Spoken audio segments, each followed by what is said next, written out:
오늘도 몰랐던 이야기로 넘어가기 전에 퀴즈가 준비되어 있습니다. 자, 이 퀴즈입니다.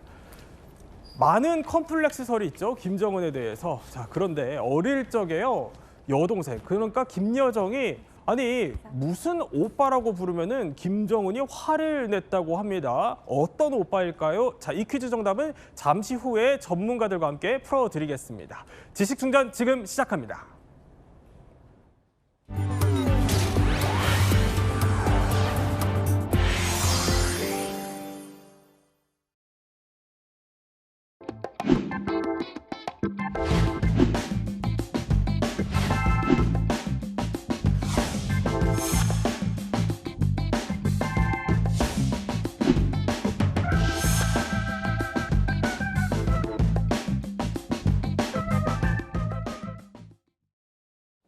본격적인 얘기를 하기 전에요, 먼저 사진 하나 보겠습니다. 자, 이 사진입니다.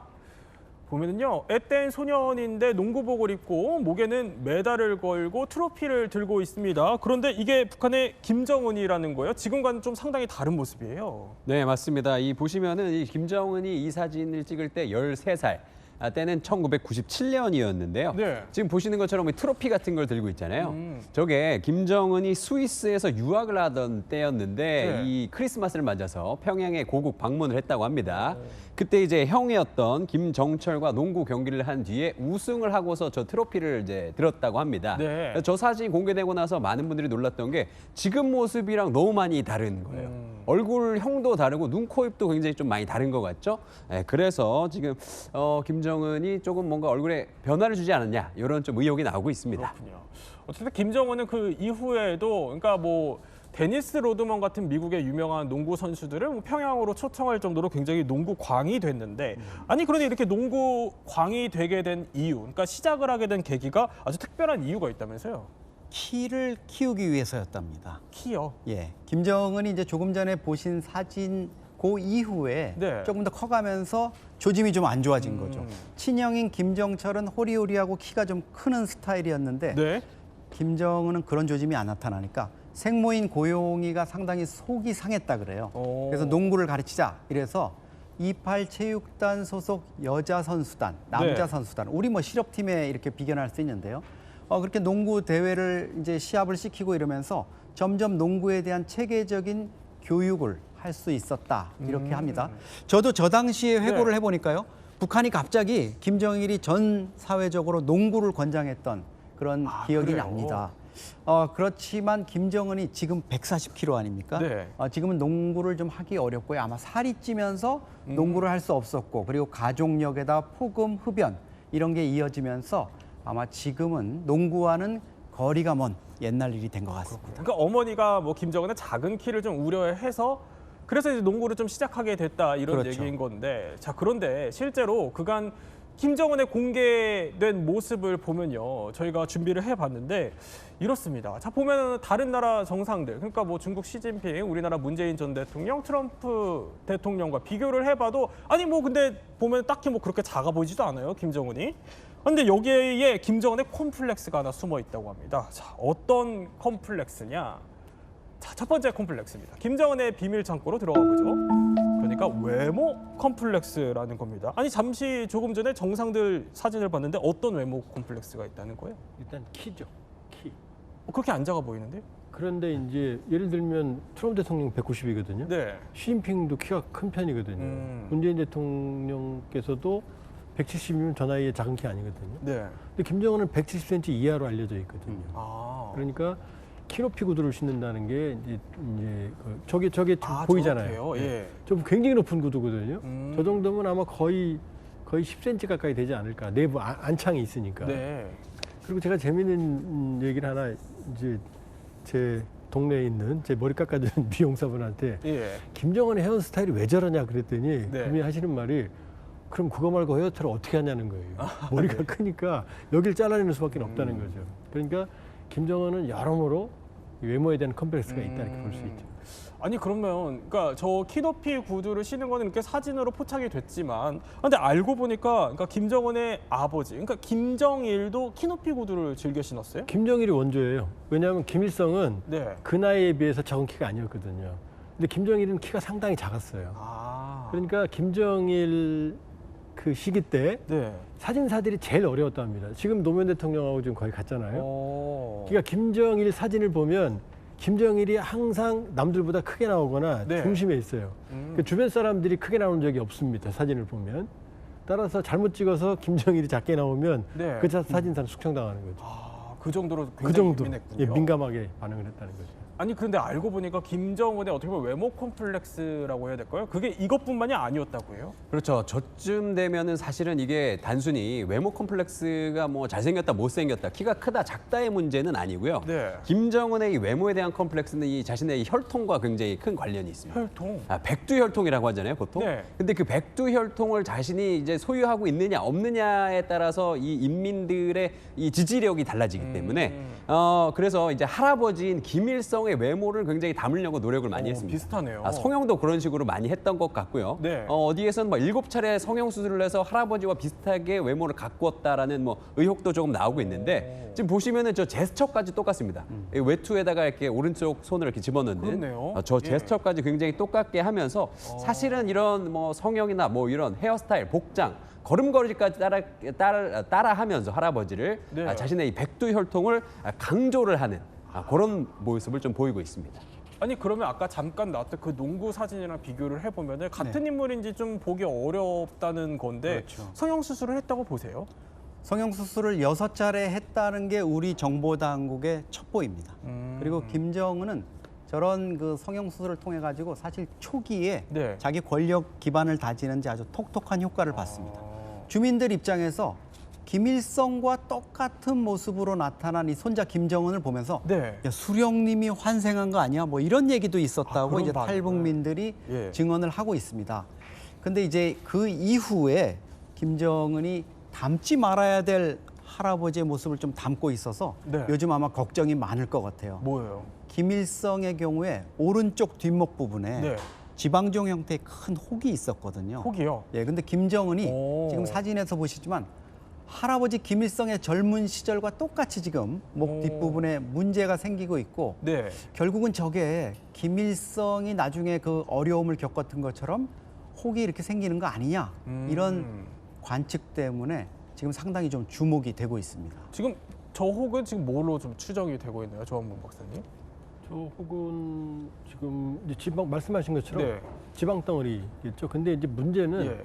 저 지방 덩어리가 아니고 예. 본인 자체죠. 140에서 145kg대. 그다음에 뭐 스탠스 자국, 네. 심지어 심장 부위에 파란색 패치를 붙인 장면도 포착이 된 적이 있어요.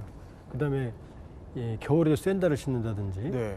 거기다 김정은 사진에서 제일 담배 안 든 장면 찾는 게 굉장히 어려워요. 겨울에 샌들을 신는 거 통풍과 통풍, 관련. 그다음에 이제 당뇨 같은, 그다음에 이 취침 시간이 새벽 5시거든요. 네. 본인이 새벽 5시라고 말했어요.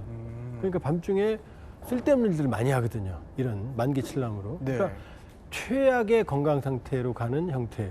그리고 밤에 이제 와인과 치즈를 즐겨 먹는다고 알려져 있거든요. 네. 밤에 일하면 야식 먹거든요. 그러니까 모든 면에서 볼 때는 저 호기 문제가 아니고 몸 걸어다니는 사실은 병원이라고 봐야죠. 그렇군요. 자, 그러면 김정은의 콤플렉스는요, 사실 뭐 비단 외모에서 또 그치지 않는다고 합니다. 두 번째 숨겨진 콤플렉스 한번 살펴보겠습니다. 아니 그러니까 생모 콤플렉스, 어머니에 대한 콤플렉스 얘기예요.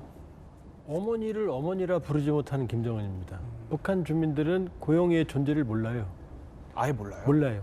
이 간부들은 아는데 그러니까 할머니 김정숙은 백두 여장군이라고 신화해서 만들어놨거든요. 동상도 만들어놨고. 근데 어머니에 대해서는 북한 매체가 한 번도 보도를 한 적이 없어요. 아 그래요? 왜냐하면 엄마는 정실 부인이 아니었고 그다음에 북한에서 무용수라는 직업이 권위가 있지 않거든요. 무용수 출신이었고요. 그다음에 제일교포 출신. 제일교포들이 의외로 북한에서 천대를 받아요. 네. 그다음에 또 하나는 이건 잘 알려지지 않았는데 김정은은 탈북자 가족이에요. 아. 고영희의 언니 고영숙이 이모부 리강과 함께 지금 미국에 살고 있거든요. 미국으로 왔군요. 그러니까 엄마를 내세우면 그 순간 네. 본인이 얘기했던 백두혈통 모든 게 무너지는 거죠. 그다음에 고용희의 아버지 고경택, 그러니까 김정은의 외할아버지는 제주도 출신이거든요. 네. 그러면 백두산이 아니라 한라산이잖아요. 그러니까 내세울 수가 없는 거죠. 최대의 컴플렉스죠. 그러니까 최대 컴플렉스. 그 이유 중에 하나가 아까 잠깐 얘기해 주셨던 게 제일교포 출신이라는 점 때문이라는 네. 거예요. 그럼 이용종 박사님, 그 제일교포 출신이라는 게 북한 내에서 입지가 도대체 어느 정도길래 그렇죠? 북송 제1교포를 북한 주민들이 째포라 그럽니다. 어감 자체도 벌써 뭔가 비하하는 이런 느낌이 들지 않습니까? 네. 북한이 철저한 계급 사회인데 대개 한 3개 정도의 계층으로 단순화해 보면 핵심 계층, 기본 계층, 복잡 계층 이렇게 돼 있는데요. 복잡 계층에 바로 이 제1교포가 포함이 됩니다. 이 복잡 계층은 여러 가지 상황에 따라서 적대 계층으로 변모할 수 있기 때문에 북한에서 상당히 이제 경계를 하는 계층인데 그렇군요. 물론 고용희의 경우는 김정은의 눈에 들어서 후계자를 낳고 이러면서 입지가 달라졌지만 네. 그 근본 성분은 바뀌지 않는다. 이렇기 때문에 김정은 입장에서는 이거를 주민들한테 공개를 할 수가 없는 거죠. 잘못하면 백두혈통이라고 그동안에 자기를 이렇게 우상화해 왔는데 주민들이 그 내용을 알게 된다면 이거 후지산 줄기 아니야? 친일모 아니야? 네. 이렇게 의구심을 받고 등을 돌릴 수 있을 수 있기 때문이죠. 자, 이런 어머니에 대한 컴플렉스 때문일까요? 김정은이요. 집권 후부터 계속해서 모성을 강조하고 있습니다. 특히 2년 전에는요. 아니 전국 어머니 대회라는 거를 11년 만에 열었는데 여기서 대놓고 눈물을 흘렸습니다. 나 역시 당과 국가 사업을 맡아 하면서 힘이 들 때마다 늘 어머니들을 생각하곤 합니다. 아니 저 자리에서 김정은이 이제 우는 모습이 포착이 됐다는 겁니다. 저렇게 눈물을 뚝뚝 떨구고 있는데 저것도 그러면 어머니에 대한 컴플렉스와 연관이 있을까요? 엄마 생각이죠. 김정은이 엄마를 얼마나 위하냐면 이 평양에 대성산 혁명 열사릉이라는 게 있거든요. 네. 빨치산들 제일 중요해요. 그 그 밑에 그 김일성 금수산 태영궁이 있거든요. 그 옆에 오른쪽에다가 거대한 왕릉처럼 무덤을 만들었어요. 시청자 여러분이 구글로 보면 보여요. 아 그래요? 그런데 그럼에도 불구하고 어머니를 공개를 못하는 거죠. 그리고 고용희를 북한 간부들이 원산댁이라고 불렀다고 그러거든요. 네. 왜냐하면 제1교포들이 원산에 왔고 거기서 이동을 했는데 고용희가 주로 살았다는 데가 원산이라는 설이 있어요. 김일성이 며느리를 인정 안 했기 때문에 고용희와 김정은, 김여정, 김정철이 네. 그 원산에서 산 거죠. 그러니까 엄마를 생각하면 가슴이 아픈 거죠. 정실 부인으로 대접도 못 받아. 그다음에 김일성 그 인정도 못 받아. 네. 그다음에 항상 원산에서 숨어 있어. 그러니까 이 김정은 마음속에 엄마를 생각하면 처음에 공개하려고 그랬죠. 네. 선군 어머님이라고 그래서. 근데 아까 말씀드렸던 여러 가지 컴플렉스로 공개하는 게 실패한 거예요. 그러니까 이제 어머니 대회 열고 눈물을 흘리는 거죠. 엄마를 엄마라고 부르지 못하니까 가슴에 한이 맺히는 거죠. 그러니까 저렇게 근데 비단 눈물을 흘리는 것뿐만이 아니라 자 모성에 대한 어떻게 보면 컴플렉스가 집권 이후에 주변의 인물들을 통해서도 좀 드러난다고 해요. 대표적인 게 바로 김정은의 핵심 여성 참모 5인방. 그러니까 김여정, 리설주, 김주애, 여기에 현송월, 최선희까지. 아니 보면은 측근 정치를 여성들이 권력을 쥐는 모양새예요. 조한문 박사님. 우리가 가장 충격적이었던 게 리설주입니다. 집권하자마자 갑자기 리설주 데리고 나왔거든요. 네. 김정일은 집권 기간 동안 한 번도 공개적인 포스트레디에 동반한 적이 없거든요. 물론 김옥이 마지막에 비서처럼 다녔지만 그러니까 리설주가 나왔을 때 놀랬죠. 저게 누구야? 그러더니 이어서 나오는 게 김여정 부부장이 나와서 우리한테 충격을 빠뜨렸죠. 네. 그다음에 이제 김주애가 나왔고 그다음에 현송월은 이제 김여정이 했던 저게 이제 초기에 지금 현송월이 저 역할 하거든요. 아, 지금 현장 비서. 김여정이 했던 역할을. 그렇죠. 그다음에 나온 인물이 북한 여성으로서는 최고위, 최근접까지 간 최선희. 최선희는 북한 외무상으로서 김정은과 벤치에 단둘이 앉아요. 아, 그래요? 단둘이 앉아 담소하는 장면이 여러 번 포착이 됐거든요. 네. 그러니까 언뜻 보면 북한은 김정은 정권은 여인천하인 거죠. 김정일 정권에 비해서는. 네. 물론 우리에 비해서는 아직도 유리천장이 어마어마하죠. 예. 전반적으로 보면 당 중앙위원이나 최고위층의 여성 비율이 아주 희박한데 그러나 우리가 볼 때는 매일 여성들이 나오는 거죠. 김주애 매일 나와, 현송월 나와, 그다음에 최선희 나와, 네. 김여정 나와. 그러니까 아버지 시대에 비해서 김정은 정권은 여인천하다 이렇게 말해도 무방하죠. 아니 저렇게 원산이 그러니까 저 자리가 저렇게 측근들을 다 데려갈 정도로 중요한 이유가 아니 저 원산이 생모랑 또 연관이 되어 있는 곳이어서 그래요. 그렇죠. 어떻게 보면 원산 개발 자체가 네. 생모 고용희에게 바치는 어떤 선물처럼 이렇게 되고 있습니다. 김정은이 10대 시절에 6년 동안 스위스 베른에서 혼자 유학을 했잖아요. 네. 엄마와 떨어져서. 그리고 20살 나던 2004년에 생모가 프랑스 파리에서 암 수술을 받다가 죽습니다. 그리고 28년 동안 김정일 국방위원장하고 같이 살면서도 네. 한 번도 퍼스트 레이디로 공개적으로 나서질 못했어요. 그러니까 김정은 입장에서는 나는 우리 엄마처럼 우리 와이프인 이설주를 이렇게 놓지 않을 거야. 이렇게 해가지고 초반부터 부인 이설주 동지 이렇게 등장을 시켰지 않습니까? 네. 이제 김정은 입장에서는 원산 개발을 통해 가지고 원산댁으로 불렸던 어머니의 어떤 향수가 있는 그 동네를 개발하려고 그러는데 이게 경제적인 논리나 이런 걸 이제 무시하는 게 가장 큰 문제일 수 있죠.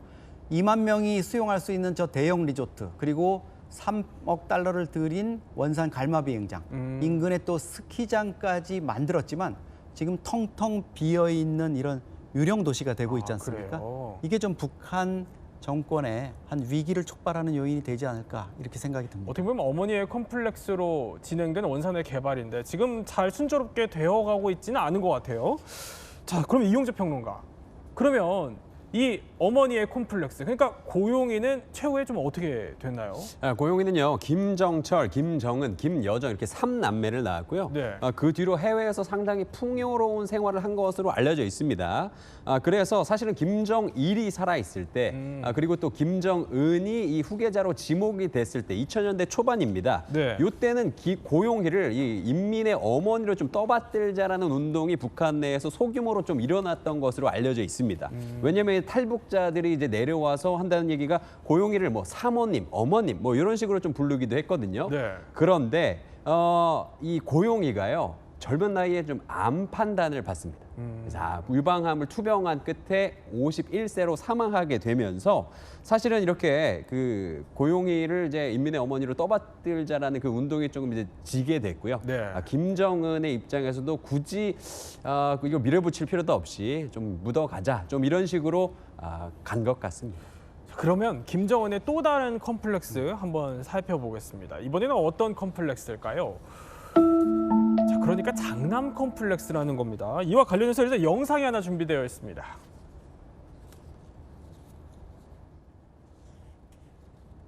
자, 이겁니다. 그러니까 저게 장남 김정남 피살 사건 당시에 그 공항에서 촬영된 모습 저희가 보여드리고 있는데, 아니 저 때 당시도 충격적이었지만 영상을 다시 봐도 사실 굉장히 충격적인 사건이에요. 김정남이 말레이시아에서 주로 활동했거든요. 그런데 예. 이 북한 공작원이 말레이시아에 와서 인도네시아와 베트남 여성을 몰래 카메라 같은 형태로 이제 속여서 네. 각자 한 손에다가 약물을 묻혔어요. 이게 VX 가스라는 건데 이게 각자 손에 묻혀서 그러니까 인도네시아 여성이 한번 부비고 네. 베트남 여성이 한번 부비고 하면 이게 합성이 되거든요. 그럼 10분 내에 사망하거든요. 그걸로 말레이시아 공항에서 이제 제거를 했는데 네. 저게 대낮이잖아요. 그러니까요. 예. 그리고 죽이면 암살하면 김정은이 했다는 거 다 알잖아요. 근데 왜 했냐는 거죠. 바로 김정은은 그 위에 김정철도 있지만 네. 그다음에 성혜림이 낳은 김정남이 장남이거든요. 그리고 김정남은 김일성이랑 찍은 사진이 있대요. 예. 왜냐? 김경희가 고모가 김일성도 이제 성혜림도 인정을 안 했는데 울고불고 얘가 장손이다. 네. 근데 김정은은 할아버지랑 찍은 사진이 없잖아요. 아까 그렇게 코스프레 했지만 할아버지랑 찍은 사진을 공개를 못 하고 있잖아요. 그러니까 굳이 말레이시아까지 쫓아가서 2017년 2월에 그 컴플렉스를 해결하려고 암살을 해버린 거죠. 그렇군요. 그러니까 우리가 지금 2017년 그 당시 영상을 저희가 보여드리고 있는데, 자, 이렇게 김정남이 피살된 이후에는요, 아들 그 김한솔은 피신해서 어떻게 살고 있냐, 뭐 여러 가지 추정을 낳게 했습니다. 당시 김한솔 목소리도 한번 들어볼까요? My name's Kim Han-sol from North Korea, part of the Kim family. Here's my passport. My father has been killed a few days ago. 아니, 김한솔이 사실 피신했던 거는 아버지에 이어서 본인도 암살 가능성이 제기됐기 때문이다, 이런 추정들이 많았었어요. 그렇죠. 당시에 위급한 상황이라는 걸 거의 본능적으로 안 것 같아요. 그래서 중국, 당국 등의 어떤 보호를 받으면서 탈출을 했고, 결국은 탈출한 이후에는 천리만 민방이라는 반북 민주화 조직이 계속 돕고 있습니다. 김한솔이 저 때는 좀 어렸는데요. 네. 지금은 95년생이니까 이제 30이 됐죠. 파리 정치대학을 나와서 아주 엘리트고 영어 등 외국어에도 아주 능통합니다. 김정은으로서는 이복형, 김정남 말고 김한솔까지도 제거하지 못한 거에 대해서 상당히 지금 불편해할 건데요. 김한솔이 지금 전혀 등장하지 않고 있는 거, 이거는 미국 CIA나 아주 고도의 정보기관이 보호를 하고 있기 때문이고, 김한솔로서는 아버지의 원수를 갚기 위한 어떤 네. 이런 부분들 염두에 두고 있을 겁니다. 그래서 김정은으로서는 자기 체제에 위해가 될 수 있는 가장 큰 적대 세력 중에 네. 하나로 커가고 있다. 이렇게 아마 느끼고 있을 겁니다. 자, 이렇게 김정은이 갖고 있는 장남 콤플렉스의 정황이요. 사실 과거에도 어느 정도 또 드러난 바 있습니다. 퀴즈를 통해서 한번 알아보겠습니다. 자, 이 퀴즈입니다. 어릴 적에, 그러니까 여동생 왼쪽에 있는 김여정이 아니 땡땡 오빠라고 부르면 화를 냈다고 합니다. 자, 어떤 오빠죠? 정답이 뭡니까, 이용주? 정답은 작은 오빠입니다. 아, 네. 작은 오빠. 어릴 적에 이 여동생이 작은 오빠라고 부르면 화를 냈다라는 건데요. 그 이유는 보통 이제 작은 오빠라고 하면 둘째 오빠잖아요. 예. 원래는 맞는 건데 사실 이 적통성 때문에 사실은 첫째 오빠가 김정철이고 원래 적통성을 가진 오빠가 김정남이면 김정은 입장에서는 나를 작은 오빠라고 부르는 건 내가 적통성이 없다라는 건가라는 좀 의심이 들 수 있는 어휘잖아요. 네. 그래서 그 부분이 굉장히 불편했던 것 같고 이런 부분 때문에 작은 오빠라는 표현이 굉장히 거슬렸다. 이렇게 볼 수 있습니다. 자, 우리가 이렇게 김정은의 3대 컴플렉스를 쭉 살펴봤습니다. 아니 그런데 조한범 박사님이 추정하는 김정은의 또 다른 컴플렉스가 있어요. 김주애죠. 여성으로서 북한의 정치인 지도자가 된다. 예. 북한 문화에서 거의 불가능하거든요. 얼마 전에 이영종 박사님이랑 저랑 탈북한 여성 두 분이랑 대담을 했는데 네. 김주애가 후계자입니까 그랬더니 둘이 동시에 아니에요 이러더라고요. 아, 그 정도로. 못 받아들이는 거죠. 그러니까 안 되는 줄 알면서 왜 그랬을까 옛날 노래도 있지만 네. 그러니까 저 김주애를 후계자로 내세우려고 저렇게 노력을 하고 있는데 그러나 북한 주민들은 받아들이기 어렵다. 저게 지금까지 한 50여 차례 2020년 11월 중 나왔는데 네. 본인만 저렇게 열심히 노력하고 있지 북한 주민들에게는 아직도 생경맞다. 그러니까 통할지 안 통할지 본인은 불안하죠. 그러니까. 아니 그런데 김정은이 저렇게 김주의 존재를 인식시키는데 온 힘을 다하는 게 김정은이 그만큼 본인이 건강이 안 좋아서라는 얘기들도 있어요. 그렇습니다. 뭐 저희가 정확히 알 수는 없지만 김정은 입장에서는 9살짜리 딸을 3년 전에 내세워가지고 지금 12살까지 저렇게 계속 내세우고 있는데 네. 아마도 딸을 후계자로 기정사실화하려는 이런 움직임인 것 같아요. 본인의 뭐 건강 문제라든가 이런 요소도 있는데요. 일본 아사히 신문이 마침 어제자 보도에서 김주애를 자꾸 이렇게 내세우고 있는 게 후계자로서 기정사실화하려는 이런 작업에 전력을 다하는 단계다. 이렇게 지적을 했습니다. 후계를 서두르는 배경. 네. 김정은도 너무 늦게 후계자가 되는 바람에 아버지 김정일이 갑자기 죽으면서 권력을 장악하는데 어려움을 겪었던 그런 혼란 이런 거를 내 딸한테만큼은 물려주기 싫다. 이렇게 네. 아마 마음을 먹은 것 같습니다. 네, 과연 김주애가 뭐 김정은의 또 다른 컴플렉스가 될지는 더 지켜보도록 하겠습니다.